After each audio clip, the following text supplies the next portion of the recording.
తమకు విడాకులు మంజూరు చేయాలని కోర్టుకెక్కారు సుబ్బారావు దంపతులు.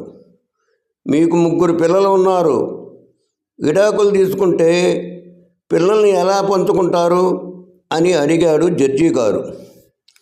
చాలాసేపు ఆలోచించిన తర్వాత వారు ఒక నిర్ణయానికి వచ్చి ఇలా చెప్పారు.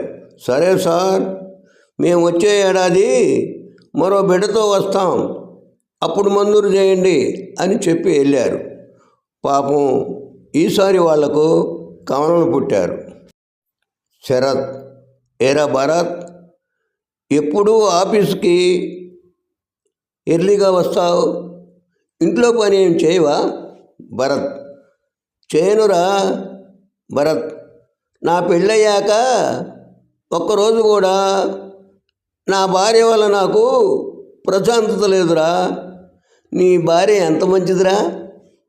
భరత్, అది నా తెలివితేటలే. నాకు ఆమె ఏదైనా పని చెప్పిందనుకో మొదట్లోనే చెడగొడతాను. అది ఆమె చూసి నీకు ఏ పని చెప్పటం వేస్ట్ అని తానే చేసుకుంటుంది. నేనేమైనా మాట్లాడితే నీకేం తెలియదు, నోరు మోసుకోండి అంటుంది. నాకు మాట్లాడే పని, ఇంటి పనులు ఇబ్బందులు లేవన్నమాట.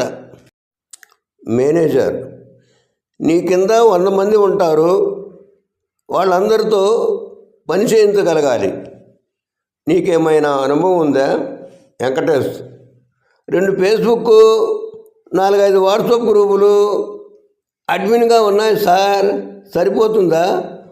మేనేజర్, ఎవడ్రా నిన్ను రిఫర్ చేసింది?